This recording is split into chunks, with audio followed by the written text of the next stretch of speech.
una época dorada de la Gran Depresión hasta los 70 para estos sectores comunes, es decir, para la clase media baja, y él hace hincapié en los blancos, sobre todo. Porque es verdad que los negros van a estar postergados, sobre todo en el sur, porque van a tener puestos de trabajo mal pagos. ¿Y por qué los de hoy están peor que los de ayer? Cuando debería ser al revés. Mis hijos deberían estar mejor que yo. En 1976, un trabajador que ganaba el salario mediano tenía que trabajar 150 horas para pagar un año de una universidad pública. Costaba unos $600 más o menos al año. En 2016, el coste anual medio de la matrícula y las tasas de universidades públicas era de $8.804. Un trabajador que ganara el salario mediano tenía que trabajar 500 horas para pagar, más del triple. Y sucede más o menos lo mismo con el acceso a la vivienda. Se encareció muchísimo la vida en Estados Unidos. Y el salario real del sector de clase media baja sin estudios es el que más fue afectado.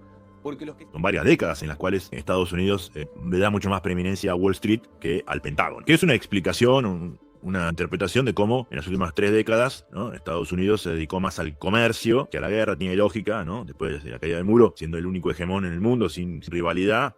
Bueno, es también el gran auge de la globalización, el crecimiento del comercio internacional, la desindustrialización, lleva la industria a Asia. Son varias décadas. Tengo 3 preguntas que nos vamos a responder quizá de acá a 10 años. ¿Es tan fácil que Estados Unidos vuelva a la acción? ¿Es tan fácil volver a esta época dorada? La principal es esa, ¿no? Es decir, si es posible ese retorno. La segunda es si la interdependencia que hoy tiene China y Estados Unidos lo permite.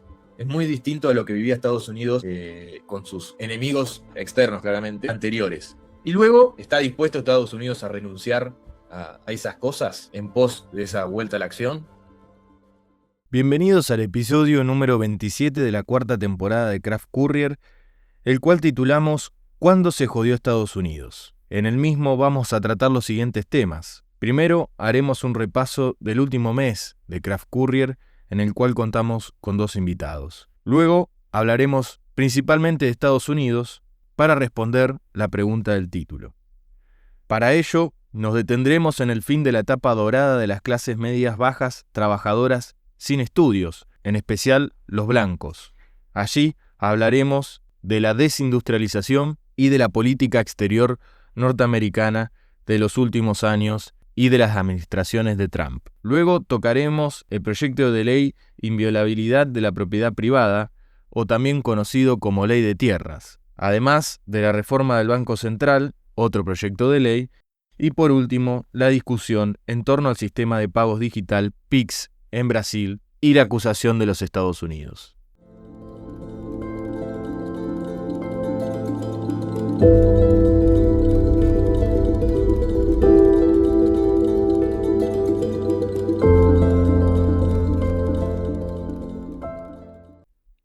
Hola Agustín, ¿qué tal? Hola Milan, ¿todo bien? ¿Y vos? Yo muy bien y espero que nuestros oyentes y nuevos oyentes también estén muy bien. Vamos a hablar un poquito de el último mes de Craft Courier. Sí, así es, porque claramente hubo un crecimiento respecto a las vistas, que está más que claro que para canales de YouTube no es la gran cosa, pero para nosotros, que dicho sea de paso, esto se sostiene solamente por nosotros dos, no hay un equipo más grande detrás, no hay editores, productores, lo que sea, sino que lo hacemos nosotros dos, cada uno en su base y con sus herramientas, vos en Quilmes, yo en Capital, aunque no soy de Capital, sino que soy de La Invencible, pero claramente hubo un crecimiento, diríamos que espectacular en vistas, en episodios que recomendamos, como el de Claves para entender la política argentina, donde hablamos un poco de un modelo para entender los ciclos políticos en Argentina. Hablábamos de 3 ciclos. Luego tuvimos el episodio con Mariana Gené sobre el PRO, un episodio que teníamos muchísimas ganas de hacer hace mucho tiempo. Así es, tal cual. Pero que bueno, nos costó encontrar ese contacto y una vez que lo encontramos, Mariana Gené estuvo a disposición para hacerlo con muchas ganas y salió un episodio espectacular. Sí, que podríamos haber seguido 1 o 2 horas más todavía. Totalmente. Después, bueno, pasó lo del Mundial y no pudimos hablar. Después habíamos coordinado con Fabián Calle y no le pudimos dedicar como conclusiones para sacar de ese episodio que, repito, está buenísimo para entender al PRO, que seguramente lo vamos a citar tiempo después cuando nos acerquemos a la campaña, tanto nacional como local para el caso de Capital Federal, que es como la base del PRO. Y además, ya anunciarles que estamos trabajando en la producción de varios episodios que hablen de diferentes partidos. La verdad que nos gustó mucho la temática de hablar de un partido en particular. Algo habíamos hecho en su momento del peronismo, hace 2 años para el 17 de octubre, pero nos gustó esto de específicamente un partido, traer a alguien que realmente sepa, así que bueno, estamos intentando producir ahí otros episodios que irán viniendo con el tiempo y darán una buena serie que estará agrupada en YouTube. Spotify eso no se puede, pero en YouTube en diferentes listas, en su lista particular. Y de acá a las elecciones del que viene, como decís vos, tendremos probablemente muy buenos episodios contando qué es cada uno de los partidos. Tal cual. Luego tuvimos el episodio de lo que dejó el Mundial, que es un episodio muy particular de la coyuntura del Mundial en sí, el partido de Argentina. Y después Tuvo muy buena repercusión en redes, en los reels, muy buena repercusión. sí, sobre todo para discutir con los campeones. Sí, ponele. Por último tuvimos la colaboración con Fabián Calle, que fue el episodio más visto de toda la saga de Craft Courier. Intuíamos que iba a ser así, más que nada por la repercusión que tiene Fabián Calle como tal, y así lo fue. Entendemos que también hay muchos que se quedaron en ese episodio y que no van a escucharnos, ojalá que sí, pero también hay muchos seguidores de Fabián Calle, particularmente. Pero bueno, si hay alguno que se quedó y que quiere escucharnos, estaba bueno como hacer esta especie de aclaración, o no sé si aclaración, sino una descripción de qué es lo que hacemos, quiénes somos. Obviamente que si quieren seguir indagando, hay un montón de episodios hechos en Craft Courier y los pueden buscar. Y YouTube tiene eso de las listas que ahí pueden buscar por invitados, por temáticas particulares, los episodios aniversario, que de hecho, bueno, ahora nos estamos acercando ya en un mes al 3er aniversario de Craft Courier, y bueno, haremos algo también particular para esa fecha. Así es, porque podemos decir de que Milan es un hijo del menemismo en el sentido de que atraviesa al menemismo en su formación política, no al menemismo de que siga el menemismo, sino de como fenómeno político. Menos mal que lo aclaraste. Sí, no, obviamente. Yo soy más bien un hijo del kirchnerismo, de toda esa fase kirchnerista post-2001, a partir del 2003. Y el podcast, no diríamos que es hijo de Milei, pero sí coincide justo Hermanos. en las elecciones. Sí. Hicimos juntos. Crecieron juntos a la par de la coyuntura nacional electoral. Hemos contado hace mucho tiempo también un poco cómo fue la previa a comenzar a grabar, que fue en septiembre de 2023. Toda la previa que arrancó, creo que si mal no recuerdo, en marzo, abril. Sí, hubo como 6 meses o 5 de prueba. Pruebas y análisis entre nosotros nada más, y compartiéndolo por ahí con algunos amigos para chequear método, forma, cómo veníamos y demás. Con lo cual, bueno, toda esa previa fue la previa de las elecciones. Así que claramente, si recordamos, marzo no lo conocía nadie a Milei y después terminó siendo presidente, ¿no? Entonces ese proceso nosotros lo vivimos muy de cerca en el comienzo de nuestro análisis ya detallado semanal. Déjame hacer una pequeña aclaración sobre el tema del episodio de Fabián Calle, o más que aclaración, una mención, que lo recomendamos realmente. Calle es un fenómeno, pero creo que hemos logrado sacar conocimiento y experiencias y cuestiones que por ahí no siempre dice en los medios, porque no se las preguntan, y bueno, ese era nuestro objetivo, ¿no? Tratar de indagar un poco más en algunos temas que por ahí no salen en los medios más masivos, sobre la política interna de Estados Unidos en relación con su política exterior, ¿no? ¿Quiénes son los actores, las ideas, cómo se financian, ¿no? Las preguntas con las que arrancamos el episodio, porque es un tema que también nos llama la atención a nosotros, ¿no? Y no es tan fácil conocer eso. Uno lee los medios que recomendó, ¿no? y ves la superficialidad o los actores más relevantes. Pero está bueno esto de conocer el trasfondo que hay detrás, las cosas más de largo plazo, que es lo que tratamos siempre de analizar aquí en Craft Courier. Sí, una recomendación. Calle es muy irónico, lo que hayan escuchado el episodio lo habrán notado, hay muchos chistes de por medio. Por ahí no se queden con la literalidad, intenten ir al trasfondo que se puede, con cierto grado de abstracción. Hay como entre líneas muy importantes, que va a ser una parte de este episodio, entrar a una de esas entre líneas.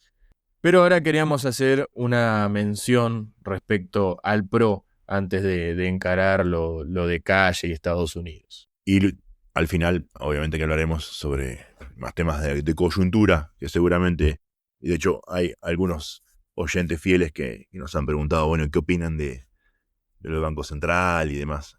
Eso viene en la segunda parte. No hemos tenido el momento y el tiempo de comentar, como dijiste antes, por el Mundial y porque después vino el episodio con Calle. El episodio sobre el PRO, que tanto queríamos hacer, así que vale la pena ahora un momento. Vamos a volver a él seguro muchas veces. Cosas muy ricas que comentó Mariana en ese episodio.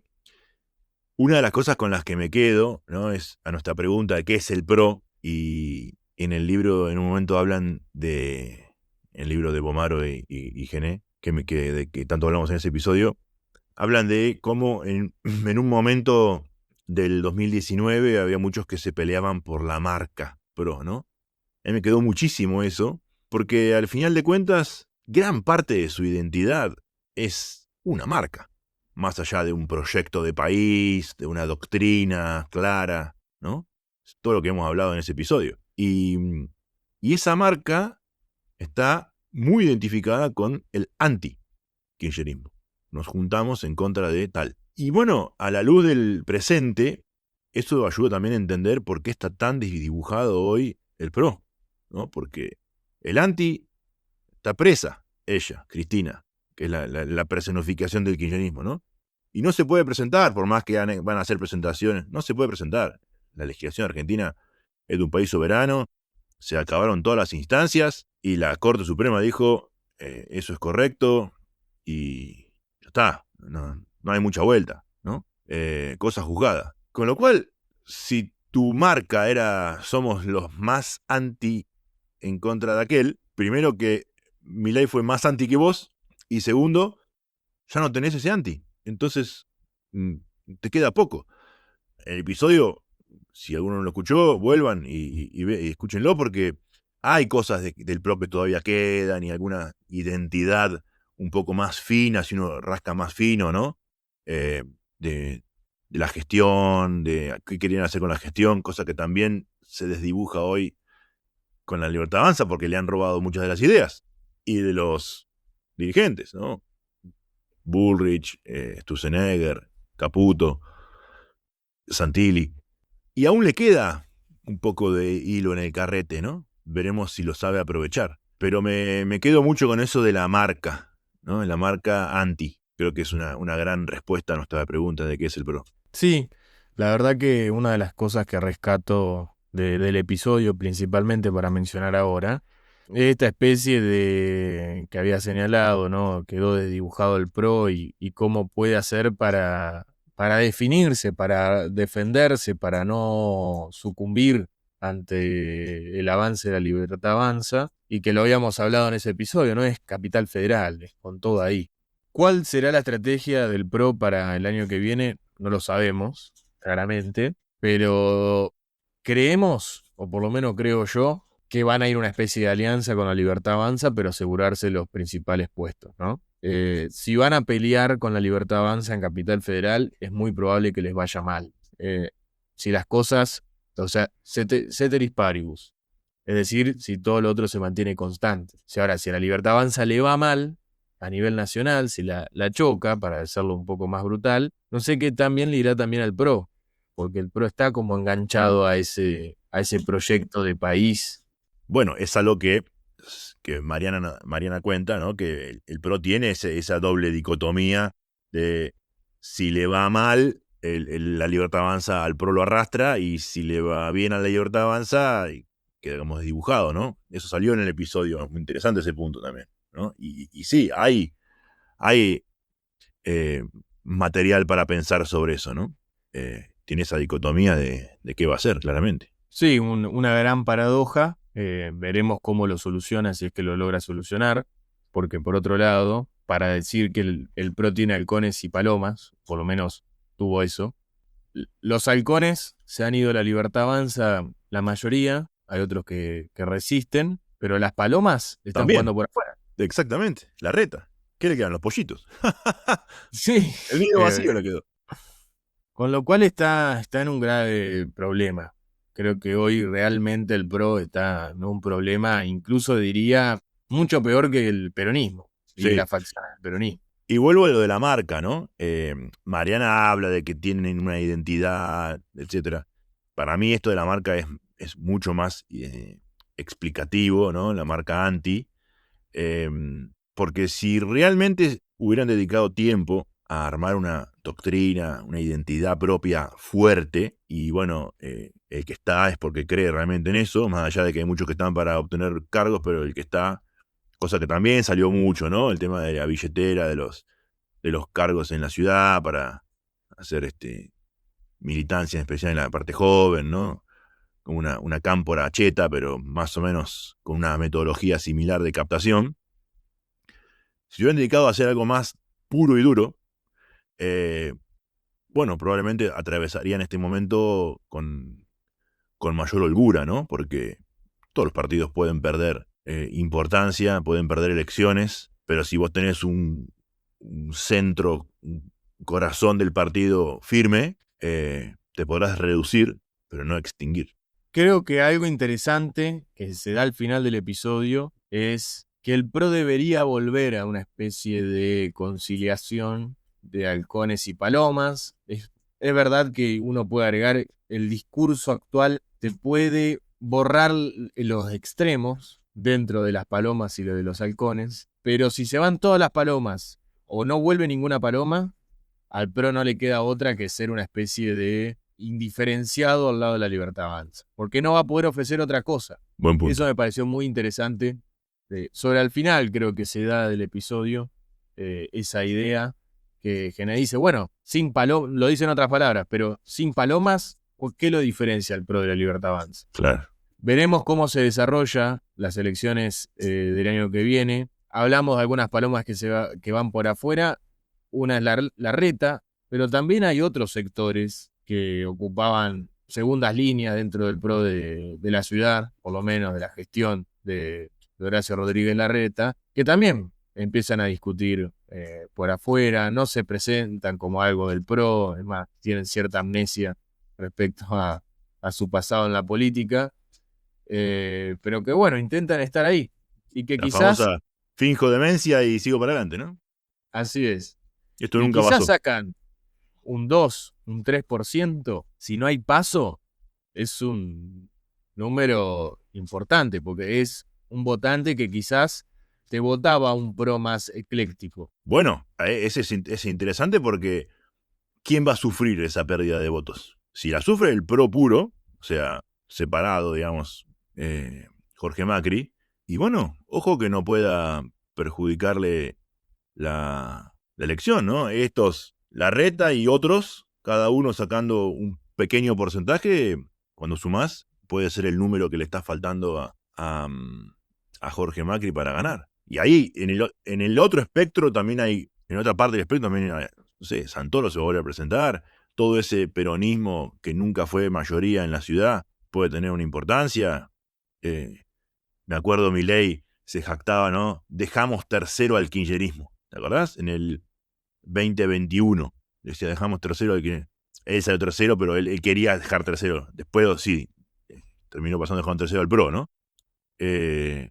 Bueno, ¿y qué pasa si vuelve a pasar eso? Que dejan tercero al PRO, ¿no? Sí, sí, va a ser un gran problema, porque es como, ¿qué hiciste todos estos años? No lograste construir una fortaleza, por así decirlo, no lograste construir, no lograste institucionalizar tu partido. No, claramente.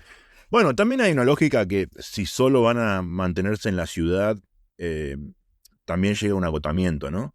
Después de 20 años, es lógico que la gente diga, bueno, hagamos una renovación, un cambio. Puede pasar, puede Sí, pasar. sin lugar a dudas, va a ser un caso de análisis por la cantidad de cajas que manejan, cómo hicieron para perder la oportunidad, para desaprovecharla. Veremos cómo evoluciona. Claramente vamos a volver a invitarla a Mariana Gené porque dijo que estaba haciendo entrevistas para un nuevo libro, siguiendo a lo que queda del PRO, así que va a ser sumamente interesante cuando ese libro salga.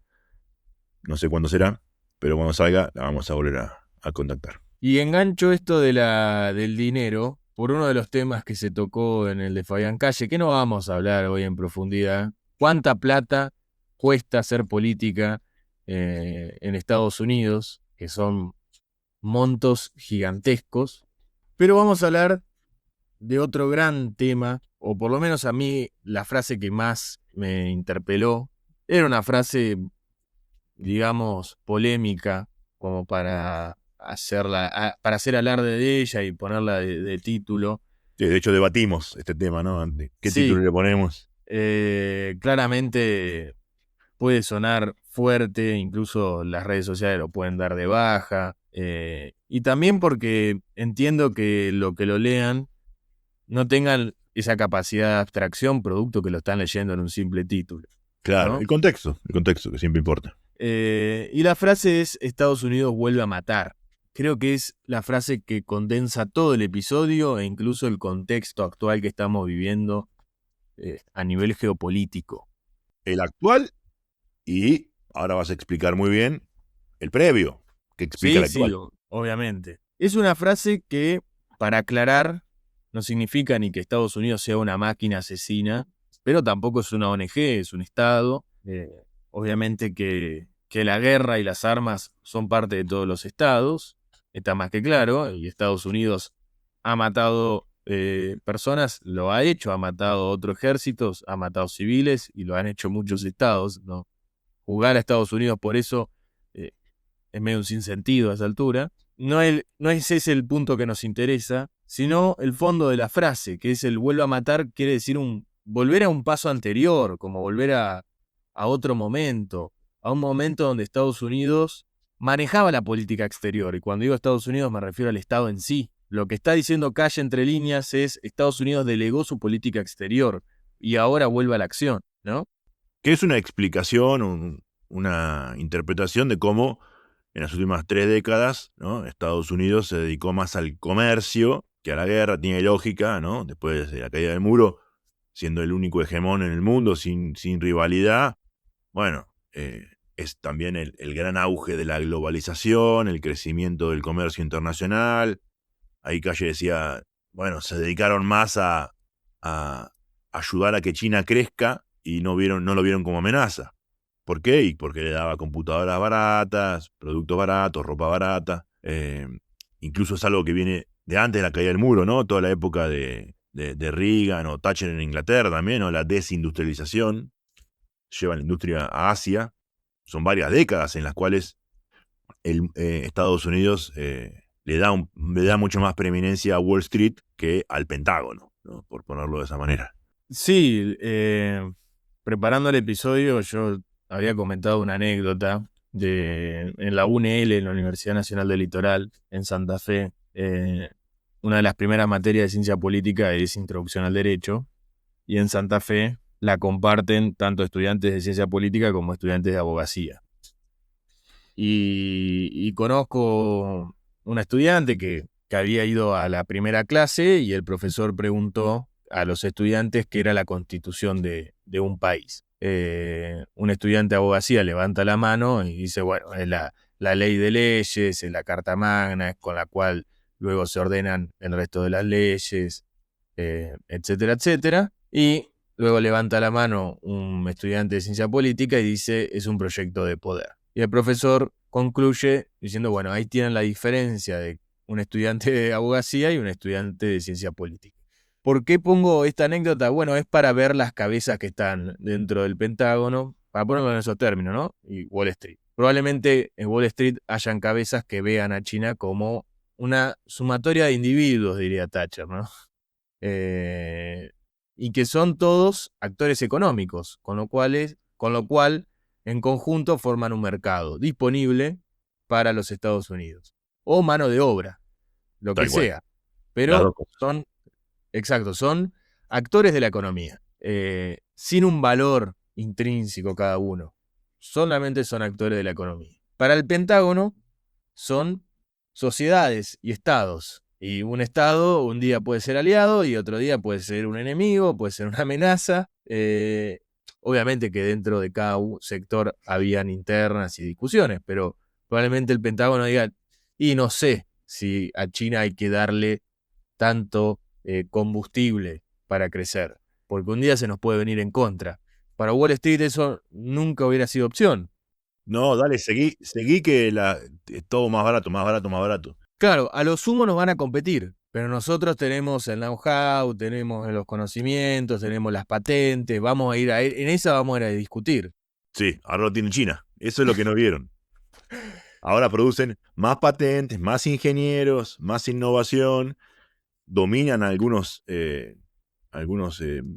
rubros críticos de la tecnología. Recordemos todo el problema del 5G y cómo Estados Unidos intenta que las empresas chinas no dominen la instalación de 5G en el mundo. Pero claro, la diferencia que hoy tiene no tecnológica y de costos, Estados Unidos no lo puede equiparar.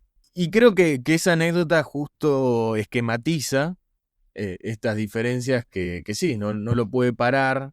Es cierto que hoy Estados Unidos está en un nivel superior a todos los estados, es el que más gasta en defensa, es una potencia en casi todos los sectores, pero China está creciendo en los últimos años a un ritmo espectacular, con lo cual, tarde o temprano, te puede pelear de par a par. O por lo menos no sé si pelear en sentido de guerra, sino en discusión, en la guerra arancelaria. Claro, pero ahí es donde viene esto de, pongámoslo más suave, Estados Unidos retoma las armas, ¿no?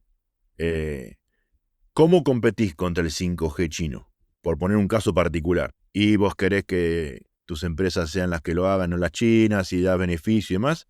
Che, no alcanza. Todos quieren poner la infraestructura china y bueno, ¿no? Boots on the ground, ¿no? Ahí no vendrán con el ejército, pero en América Latina en particular, Estados Unidos, viene y te dice, mirá, no comercies con ellos, no lo pongas, te ayudo en esto, pero ya no es oferta y demanda, como le gustaría decir a Milei, sino se para dentro de tu país, te dice, mirá, hagamos esto, dale, te conviene, no te voy a invadir, hoy no queda bien, pero, ¿no? Mete presión y fuerza y eso es un poco el cambio de paradigma, ¿no? de Wall Street a retomar el poder por las armas. Sí, no olvidemos lo que pasó en Venezuela, más allá de que yo creo que lo de Venezuela fue también un arreglo interno en Venezuela, dejémoslo a Maduro, llévatelo, el paquete.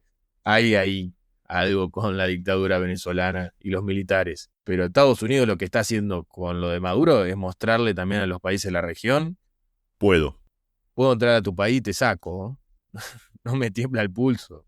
No lo podrá hacer en Medio Oriente, que fue como el gran problema que se le abrió con Irán. Pero en Venezuela pudo. Sí. Y en este volver a matar, para volver con el episodio de Calle, queríamos detenernos en la política exterior en particular de los Estados Unidos. Hoy Estados Unidos está en una situación, que lo dijo Calle, distinta a los últimos años, porque viene de una unipolaridad muy marcada, acentuada. Recordemos que Estados Unidos de los 90 para acá se logra afianzar como centro financiero, tecnológico, comercial y militar.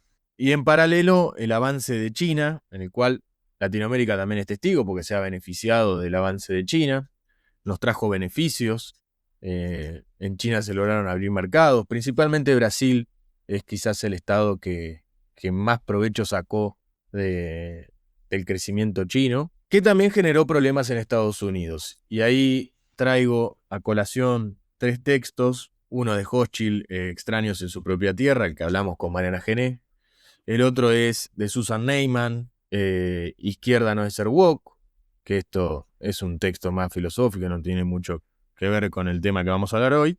Y el otro es de Peter Turchin, que es un ruso norteamericano académico, que habla sobre los ciclos políticos, como para ponerlo en ese término, y tiene el modelo de cliodinámica, por si a alguno le interesa.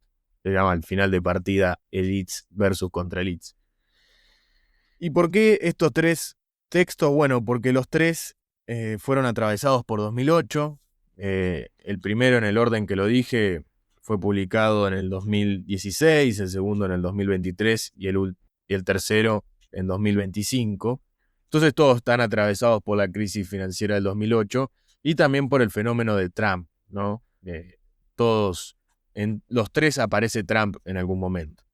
Y creo que hay una pregunta, o por lo menos un interrogante que me ha interpelado en los tres, es por qué hay un sector trabajador de clase media baja sin estudios en los Estados Unidos que hace 40, 50 años lo veía al Estado y al gobierno federal en particular con cierta amistad y hoy lo ve como una amenaza o como una máquina que te saca pero no te da nada a cambio, que te pone palos en la rueda, y que incluso te llevó o a desentenderte totalmente de la política, armar partidos políticos, podríamos decir antisistema, como el Tea Party, anti-establishment, y terminar votando por un candidato disruptivo, en cierto punto, que es Trump, ¿no? Trump, que es un fenómeno particular. Claro, pero que es el que explica también este cambio paradigmático de la política exterior de Estados Unidos de volver a la fuerza, digamos, ¿no? Al dominio. Tal cual. Ahí en el libro de Neyman, que hace una crítica al wokismo, porque una de las preguntas es, bueno, esto es por un exceso de wokismo, hay una especie de pasaste de rosca, entonces es una reacción ante ello.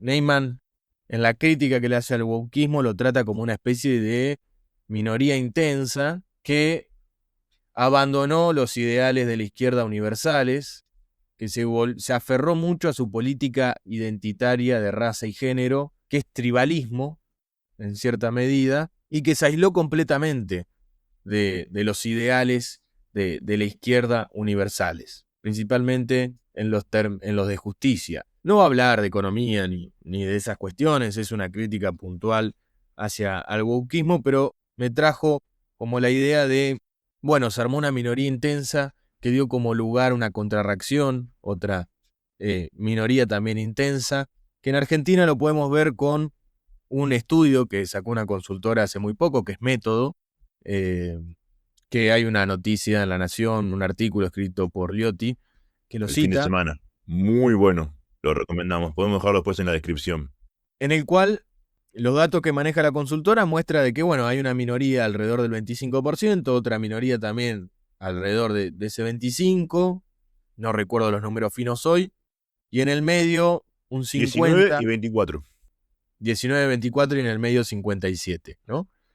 El 57 es como que está completamente desconectado en redes sociales de la discusión política. Los otros sí, los otros reaccionan a favor o en contra de Milei, y un 57 que está en otra, en modo avión, por el título de esta consultora.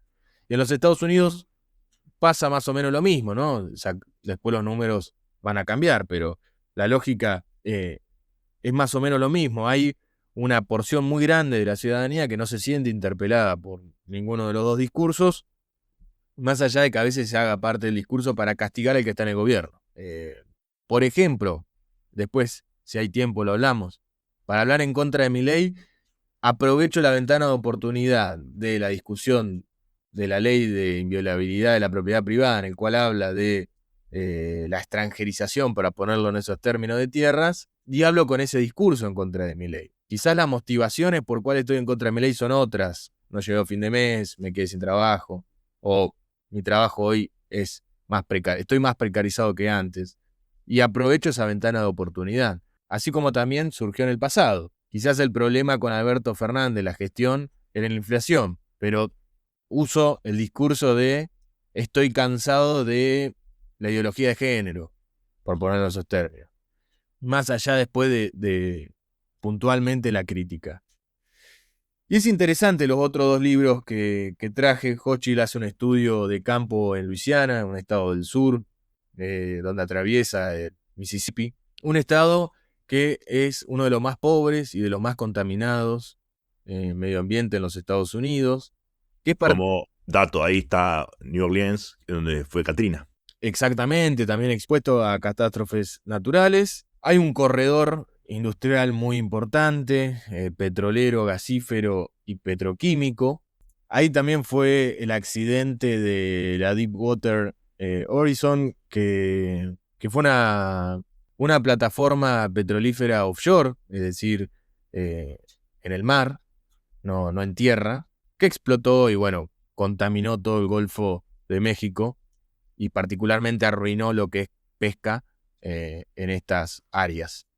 Y es interesante el estudio que hacen porque encuentra a estas personas, ¿no? Que hablábamos de la gran pregunta que circula. Personas que, si bien en el de Hochschild va a mencionar que usan los subsidios del Estado o ciertas cosas que el Estado federal les da, critican continuamente al Estado federal, no quiere que se meta el Estado federal, etc.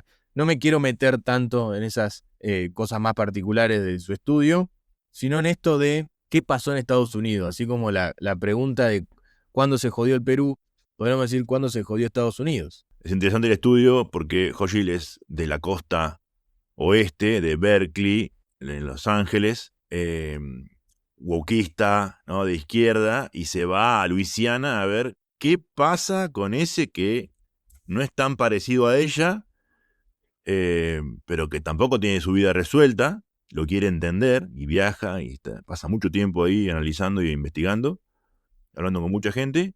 ¿Qué pasa con esa gente? ¿Qué piensan? ¿Por qué piensan lo que piensan? Muy interesante. ¿Y por qué votan lo que votan? Sí, está muy bueno el libro. Ella termina desarrollando de que estas personas tienen como una historia profunda cada uno, ¿no? Una deep story.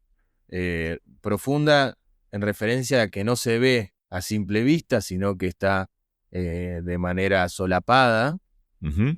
que es una forma de, o es, mejor dicho, es el sentido subjetivo de cómo las personas entienden los hechos. Luego Claro, viene la ideología a racionalizar esa claro. historia profunda. Y su interés es porque a priori ella dice, estos deberían ser votantes demócratas. ¿Por qué no Exacto. lo son? ¿Por qué? Son de clase media baja. ¿Por qué no son votantes demócratas? Si nosotros, dice ella, ¿no? Nosotros queremos su bienestar y trabajamos para ellos. Y nos dan la espalda. Y se fue a investigar a ver qué pasaba. Ella termina desarrollando una especie de esquematización o metáfora. Dice, bueno, estas personas creen en el sueño americano como una meta y como un camino cuesta arriba y como que hay una fila y que va a llegar tu momento de ya el sacrificio terminó y va a empezar a disfrutar esos frutos típicos del sueño americano, pero que estas personas ven que se le va colando gente en la fila y que esas personas que se van colando, en vez de que hay un Estado que los castiga, los premia y los ayuda a seguir colándose. Claro, ven. Al Estado como alguien me adelanta en la fila. ¿Por qué me lo adelantó? Y lo ayudó el Estado demócrata. Epa, ¿qué pasó? Claro. Son los Eh, demócratas las que hacen que tal o cual vaya adelante en la fila, que estaba atrás, yo sigo acá atrás. Y el otro lo pasó adelante. así es. Y en esos entran los negros. También va a haber una cuestión con las personas homosexuales, con las personas trans, con inmigrantes en general, todas minorías que ha defendido últimamente el wokismo y que ellos lo ven como, bueno, hay gente que se está colando. Y es sumamente interesante porque no son personas racistas, xenófobas, y ella lo dice, ¿no? No es que es una lectura que se puede hacer. No, ella es muy clara, es decir, no son animales, por así decirlo, pero lo sienten así. Y para colmo hay una gran frase, que esto no tiene nada que ver con el episodio, pero me lo sentí como muy, muy cercano. Dice, nosotros no mencionamos la palabra con N porque es denigrante, niga, ¿no? Es negro. Pero Hollywood a nosotros nos presenta como harapientos, borrachos, que le pegamos a nuestras esposas, que no sabemos trabajar en sociedad. ¿Y cómo hacemos contra eso? Claro, el estereotipo de Cletus, de los Simpsons. Exactamente. O, por ejemplo, también prendo CNN. Más allá de esto si es verdad o no, la verdad no lo sé, pero prendo CNN y mencionaban el nombre de la periodista, que está en Siria culpándome a mí por los hechos que está pasando en Siria. Y yo no tengo nada que ver con lo que está pasando en Siria. Claro, tipo, ni terminó la primaria capaz y trabaja, no sé, 16 horas por día y el sueldo no le alcanza y dice, ¿qué tengo que ver yo con eso? Si yo estoy acá y yo lo único que quiero hacer es llegar a mi casa y tomarme una cerveza. Así es. Porque no son como Cletus, que ese también es el punto, ahí está, ¿no? Son gente común que le cuesta la vida un Perú, antes mencionaste Perú, le cuesta un Perú, y no entienden por qué son tan atacados, ¿no? Esa es como la conclusión de la investigación de Hochschild, ¿no? Gente que se siente atacada, que se siente sobrepasada en la fila por quien ellos consideran que estaban atrás y que no les tocaba antes que ellos, y es lógico que no vayan a votar al Partido Demócrata. Tiene toda Sí, lógica. ella hace mucho foco en la emocionalidad y está bien porque es parte de su investigación. Yo pensaba, bueno, pero tiene que haber un sustento en esto. Eran personas que al final no es que no quiere que los de atrás no lleguen al sueño americano, sino que ellos querían llegar al sueño americano, ¿no? Claro, Siente que eso se le está retardando porque hay gente que se le va metiendo en la fila.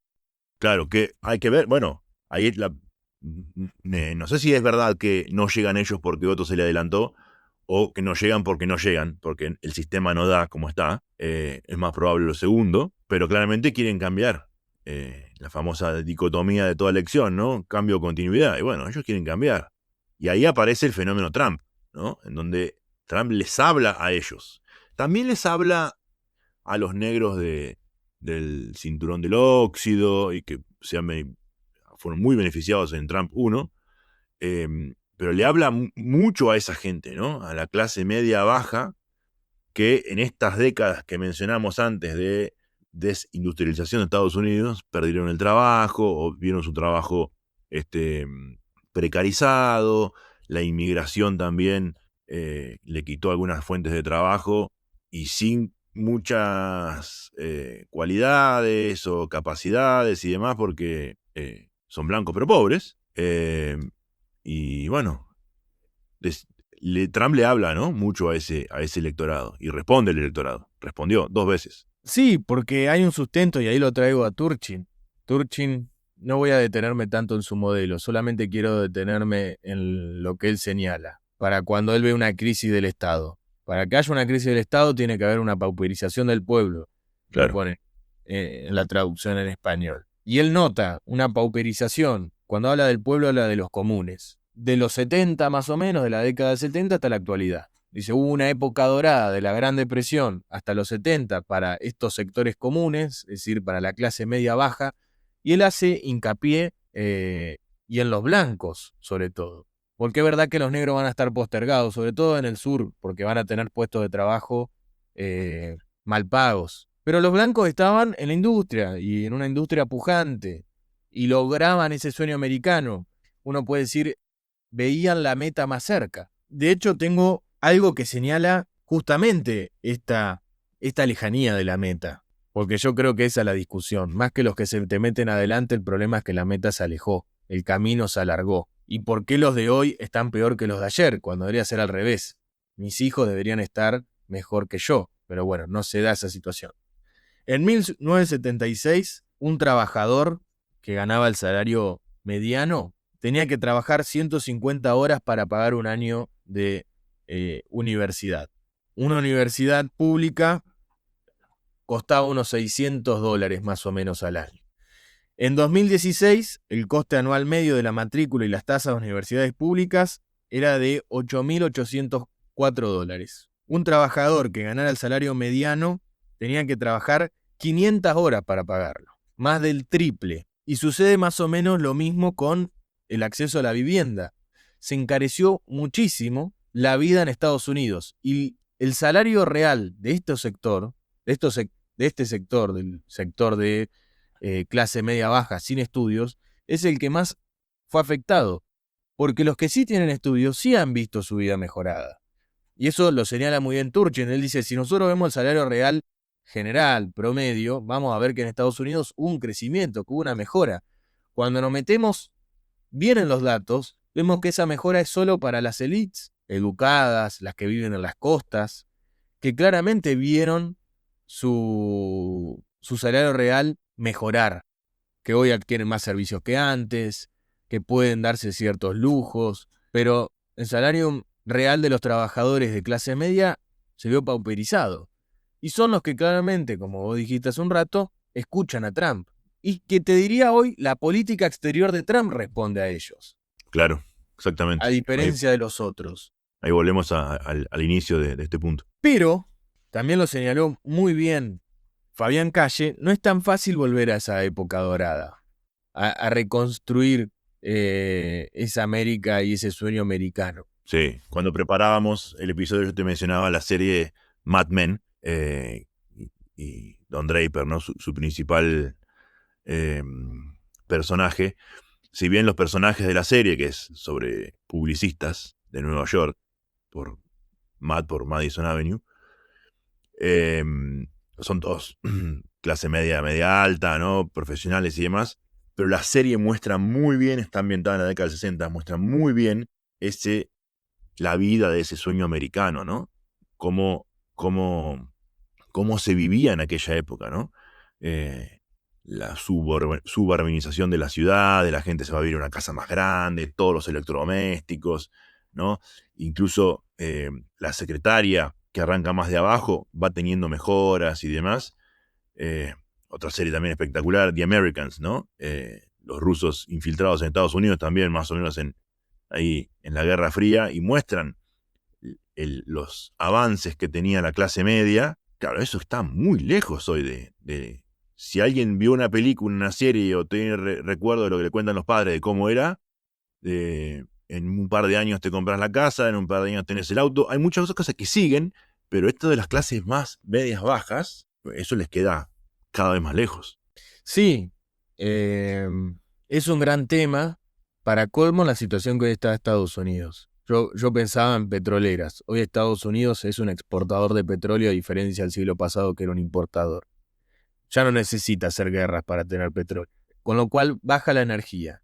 Y uno puede decir, bueno, es una fuente de trabajo, como puede decir este gobierno a partir de acá. Y Exactamente. uno va a ver, y el de Hochschild también hay un capítulo espectacular, que si mal no recuerdo es el 5, que se puede hacer una comparación con el RIGI. Cuando va a ver, los datos dice, pero esto no trae laburo. ¿Te baja los costos? Es cierto, pero está todo automatizado. Y cuando abren la planta, que es el momento de boom de empleo, contratan a mexicanos y filipinos, que ni siquiera gastan la plata en el pueblo. Todo lo que cobran lo pasan para la familia. En remesas, claro. Y una vez terminada la planta, la porción que queda de empleo es bajísima. Como decía, Sí, está todo porque aparte automatizado. si necesitan ingenieros no lo van a encontrar en Luisiana. Claro. Más allá después que hay cosas de Luisiana en las cuales no me voy a meter. Pero la industria manufacturera, ¿querés seguir vendiendo barato? ¿Cómo haces para traerla a Estados Unidos y seguir vendiendo barato? Con los costos que tiene Estados Unidos. Bueno, es un gran desafío. Pensaba en las tecnológicas. Está genial las tecnológicas, las volvés. Igual la mayoría está en Estados Unidos, pero demandan mano de obra muy calificada. ¿Qué hacen estas personas? Es realmente una discusión que creo que en Argentina también se va a dar. Sí, es muy buena una entrevista que le hacen al CEO de Apple hace ya un par de años. Cuando le cuestionan, ustedes hacen todo en China, o sea, ¿por qué? Y él dice, mirá, al comienzo era por precio, ahora es por calidad. Vos ponés un anuncio, quiero un ingeniero, y aparecen 20.000. Y bueno, en 20.000, al que elegís es espectacular. Eso no lo tenés en Estados Unidos, dice. Y menos en Luisiana, como dijiste vos. Bueno, hay un punto ahí, ¿eh? Hay un punto interesante. Sí, no solamente en China, pienso en Bangalore, en la India. La India puede ser un país con mucho desastre, pero así como es mucho desastre, también tiene unas cabezas y unos genios increíbles. Hoy Bangalore es un boom de las tecnológicas, pero también porque hubo un plan de educación muy fuerte y lograron sacar ingenieros como si fuese una máquina de... Una máquina. Bueno, también hay, así como menciono la entrevista del CEO de Apple, hay un discurso que da Macron delante de muchos CEO de tecnológicas y dice, el CEO de tal es hindú, el de tal es hindú, el de tal es hindú. Son todos hindúes. Son una máquina, dice usted. Son unos fenómenos. Ahora, ¿cómo Ahora, es tan fácil que Estados Unidos vuelva a la acción, es tan fácil volver a esta época dorada. Yo tengo 3 preguntas que nos vamos a responder quizá de acá a 10 años. La principal es esa, ¿no? Es decir, si es posible ese retorno. La segunda es si la interdependencia que hoy tiene China y Estados Unidos lo permite. Es muy distinto a lo que vivía Estados Unidos con sus enemigos externos, claramente, anteriores. Y pienso en la Alemania nazi, en la Unión Soviética, no había interdependencia con los Estados Unidos. Hoy sí la hay. El principal socio de Estados Unidos es China. Y el principal, no sé si principal, pero uno de los socios más importantes de China es Estados Unidos. Hay una interdependencia ahí muy importante. Y luego, el volver a matar es una vuelta a la acción y vas a tener que renunciar a cosas. ¿Está dispuesto Estados Unidos a renunciar a esas cosas en pos de esa vuelta a la acción? Es durísimo, porque es abandonar ciertos beneficios en pos de una causa que no sabemos a dónde puede parar. Te agrego algo complementario, ¿no? Y es, bueno, pero a Trump le sirve mucho. Seguramente, ¿no? Eso, Fabián Calle nos dio una explicación quizá más de defensa, al cual Trump está en sintonía. Recordemos que hoy Trump logró doblegar a Wall Street. Hoy las tecnológicas, principalmente las de inteligencia artificial, las de energía y las de armas, responden a Trump. Están todos contentos y Palantir vende sus servicios a Ucrania, vende a Israel, viva la Sí, guerra. bueno, creo que el mejor ejemplo es The Washington Post, ¿no? Comprado por Jeff Bezos. El problema que tuvo con la dirigencia del diario en su postura ¿no? más demócrata y progresistas los del diario. Y él, bueno, ahora estoy con Trump. Bueno, ¿y ahora qué hacemos? Ahora, yo soy el dueño. Bueno, ahora hay que cambiar hay que cambiar la línea editorial. Y pero venimos así hace años. Y bueno, pero... Y ahí el conflicto, ¿no? De a quién beneficiamos. Totalmente. Pero bueno, es renunciar a otras cuestiones. Y en el medio, Latinoamérica. Pero bueno, eso ya es Da otro para otro episodio. episodio. Así es. Bueno, y para terminar, habíamos prometido hablar un poco de la coyuntura. Ha habido algunos proyectos de ley y cuestiones que han salido a la luz. Como siempre decimos, tratamos de analizar las cosas cuando ya salen oficialmente. Cuando la ley se promulga, en el proyecto puede cambiar. De hecho, ¿no? La ley de inviolabilidad de la propiedad privada ya cambió en su punto más controversial, que es el tema de tierras. Hay un punto súper interesante, ¿no? Cómo el gobierno perdió el debate por el nombre de la ley. Sí. Inviolabilidad de la propiedad privada, no. La gente la llama ley de tierras. Súper interesante cómo perdió esa batalla comunicacional. Vos habías mencionado un poco más temprano cómo las oposiciones o los que se oponen a Milei tomaron el tema para levantarlo y recibir adhesión de otros que por ahí les molesta otra cosa de Milei, ¿no? Pero tomaron ese tema. El cambio del nombre es muy importante porque demuestra en lo que los que se oponen a ella quisieron hacer foco y cómo parte de la población levantó el guante y tomó el tema. Tal es así que tuvieron que dar de baja ese punto. Creo que fueron 2 problemas que corrieron en paralelo y con la misma velocidad. La primera, que en pos de meter temas en agenda, se comieron un palazo. Porque primero, el proyecto de ley, yo lo leí muy por arriba. Hay cuestiones que sí son controversiales, como la ley de tierras, que me parecía que ni siquiera era algo para tratar. Es una pavada, un sinsentido. Estás levantando un costo estás pagando un costo político muy alto que no tenía sentido. Y los otros, hay algunos que sí son controversiales, pero era más bien ser más restringir un poco más la interpretación que puede hacer un juez en cada causa, ¿no? Si la ley decía el perro tiene que ser gris, ahora el proyecto dice el perro tiene que ser gris y tener 4 patas. O sea, tampoco es que era el gran cambio. Pero sí te lo vendieron con ese proyecto de ley, ¿no? Ley de inviolabilidad de la propiedad privada, que es una estupidez, porque en la Constitución Nacional la propiedad Sí. O hacer referencia al tema de las usurpaciones, el tiempo que pasa para sí, que o alguien pueda... incluso el tema de expropiación. Sí. En el proyecto de ley restringe un poco más o intenta de que la interpretación judicial no sea tan variable, ¿no? Pero Sí, que tiene la misma lógica de cuando hicieron la reforma de la reforma laboral, el tema de las indemnizaciones. No es que eliminaron la indemnización, sino que restringieron el criterio porque los jueces hacían cualquier cosa, ¿no? El juez A decía 1 millón y el juez B decía 10 millones, ¿no? La diferencia era que se le ocurría, agarraba el índice de no sé qué cosa y calculaba cualquier cosa. Y está bien, esa es la función del legislador, ¿no? Ordenar lo que hay para que haya un criterio común y que todos sepamos a qué nos atenemos, cuáles son las reglas del juego, ¿no? ¿El lateral se saca con el pie o con la mano? ¿Una mano o 2 manos? ¿Tienes que tener el pie en la línea o puedes saltar? Y bueno, depende cómo dice la ley, es cómo se hace el lateral, ¿no?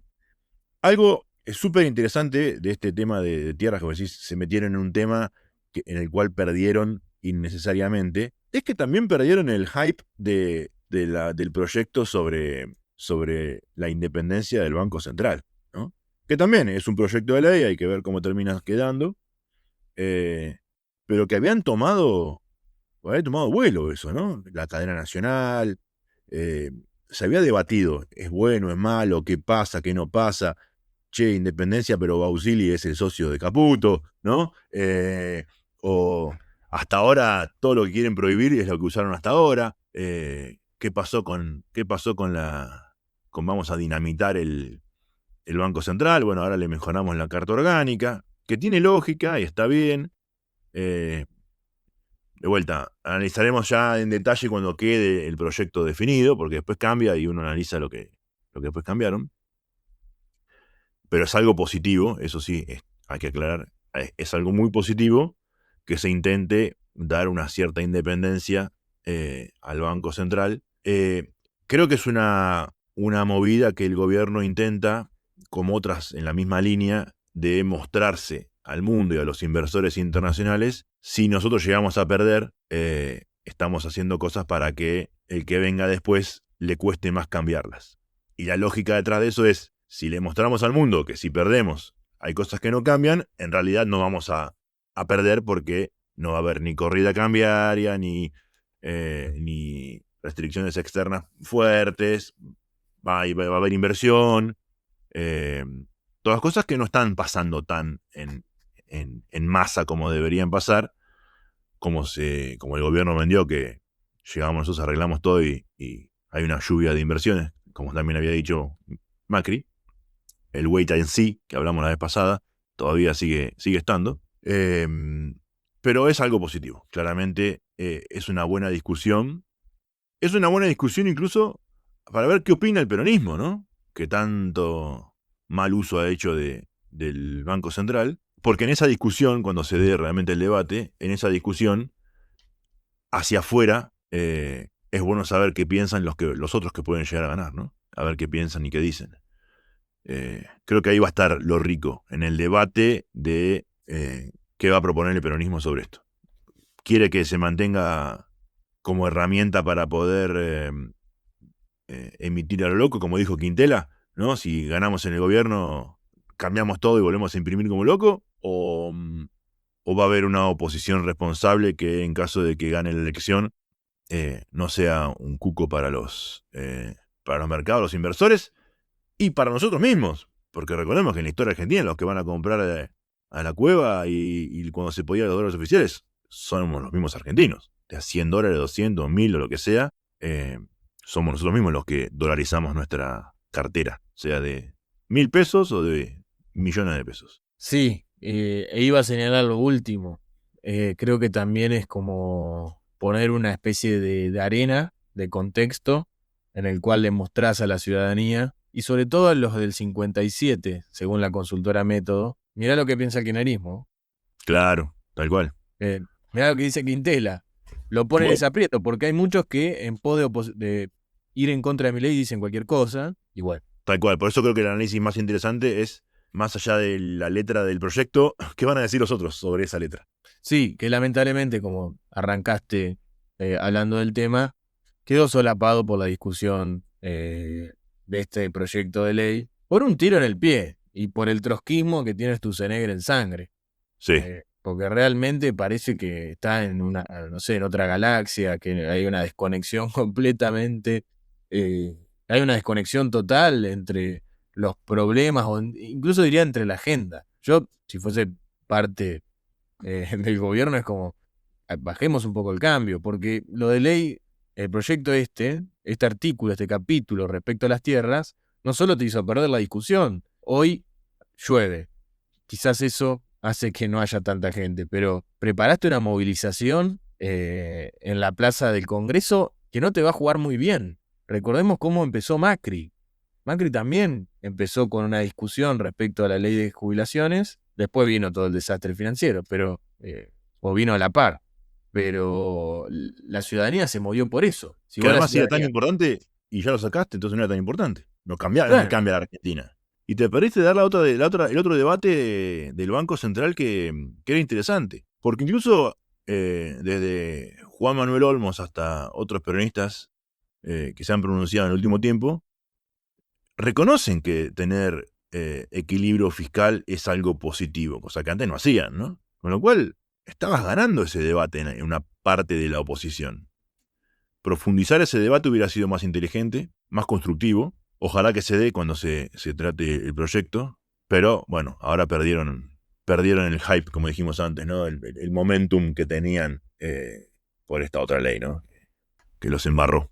y ya más que nada para entrar a los próximos episodios, temas que vamos a seguir hablando. Seguro habrán visto lo que sucedió entre Argentina y Brasil en el último tiempo, que el embajador brasilero se retiró de la Argentina hasta nuevo aviso. Pero quería detenerme en uno de los temas que seguramente vamos a avanzar, no solamente por Brasil en particular, sino por el trasfondo, que es el tema de PIX, ¿no? Sí, Y la batalla de Estados relacionado con el Unidos Banco Central, claramente. también.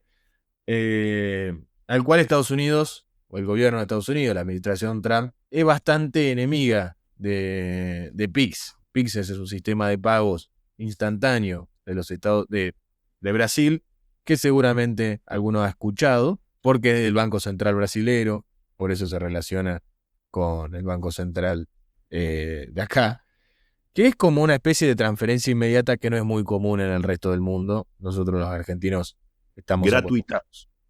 Ese es Exacto. el punto central, gratuita. Porque no lo hace un privado, lo hace el Banco Central y tiene una lógica espectacular de si el Estado te está obligando a digitalizar tus operaciones de compra y venta de cosas, de transferencia de dinero, antes te daba el billete, que cuesta imprimirlo. ¿Quién pagaba el costo? El Estado, la Casa de la Moneda, porque es como organizamos el dinero y los pagos, el medio de pago. Ahora, si querés que se digitalice, ¿por qué no hacer también un medio de pago gratuito y tener que depender de Visa, Mastercard, American PayPal. Express, PayPal, Mercado Pago y lo que sea que cada uno use, ¿no? En su país, incluso. En América Latina hay muchos otros sistemas. En Perú, en Paraguay, hay sistemas muy, muy populares. Pero todos tienen un costo. 1%, 0,5%, ¿no? En cada transacción que vos haces, dejás una monedita, una monedita, una monedita. Bueno, Brasil salió con una idea espectacular en el 2020 de, bueno, si hay que digitalizar el sistema, lo costea el Estado y es gratis para todos. Pero eso cuesta. Y sí, también cuesta imprimir dinero. ¿Querés usar Visa, querés usar Mastercard? Perfecto, usalo. Pero este sistema es gratuito. Y ahí el problema con Estados Unidos, porque Visa, Mastercard y American Express perdieron un mercado enorme. ¿Quién va a usar algo que es gratuito, pago, si tenés otro que es gratuito y que funciona muy bien? Interesante que en México quisieron hacer algo parecido el año anterior, en 2019, y no funcionó. ¿No? Lo usa muy, muy poca gente. Es para estudiar ese tema que no he tenido tiempo, la verdad, de profundizar, pero está bueno para ver. Pero bueno, nos lleva a nuestro Banco Central, ¿no? Porque ¿por qué puede hacer eso el Banco Central de Brasil? Porque está ordenado, porque tiene credibilidad, es serio, no imprime dinero de más, porque así como puedes imprimir dinero, puedes hacer algo también digital, ¿no? Medio trucho para con el bolsillo de la gente, ¿no? Que es lo que hacía Argentina imprimiendo dinero sin respaldo y generaba inflación descontrolada. Muy interesante. vamos a seguirlo en los próximos episodios del tema porque además está en agenda el tema entre Estados Unidos y Brasil por este y otros temas, pero este es un tema central en la pelea. Sí, creo que se enmarca dentro de todo lo que hablamos de Estados Unidos, de cómo la región cómo la región se va a parar detrás de esta vuelta a la acción, por ponerlo en esos términos, y como que hay ciertos grados de autonomía.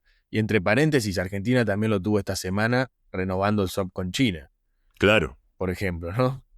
sí, Eh, sí. Pero también lo interesante, que me parece para analizar también a largo plazo, es que toda esta discusión y esta vuelta a la acción de Estados Unidos se da en un marco de desdolarización Del mundo. del mundo. Porque Brasil el interés que tiene ahora es, bueno, al mercado interno lo manejamos con PIX, y si en un futuro se nos da para manejar el mercado externo y con ciertos socios comerciales nos manejamos de esta forma. Mirá si hubiera un PIX sudamericano. Por eso, hoy es como un sueño medio que está en la cabeza de algún lunático encerrado en el Banco Central brasilero, pero si en 10 años empieza a tomar forma, ¿qué va a pasar? Ya no vamos a usar dólares para nuestro mercado sudamericano y vamos a usar PIX. ¿Por qué no? Claro, una moneda común, porque no hace falta ni imprimirla, es tener el sistema y empezar a usarlo. De hecho, los que viajan a Brasil te hacen la conversión, todo, PIX hace todo. Tal cual. Y es al cambio oficial. Súper interesante el tema. Da para seguirlo en próximos episodios. Se ha ido un poco largo valía la pena, había muchas cosas para comentar de lo que sucedieron en las últimas semanas y en los últimos episodios, el último mes de Craft Courier, que ha sido muy bueno. Agradecemos los comentarios que nos llegan, las felicitaciones y, bueno, le damos la bienvenida a los nuevos oyentes. Ojalá se queden por mucho tiempo y sean muchos más. Bueno, muchísimas gracias para los que se quedaron hasta el final. Como siempre, les recordamos que le pongan me gusta si es que les gustó, que lo compartan, que nos sigan si es que no lo hacen y que nos vemos el viernes que viene. Así es, hasta la semana que viene. Chau.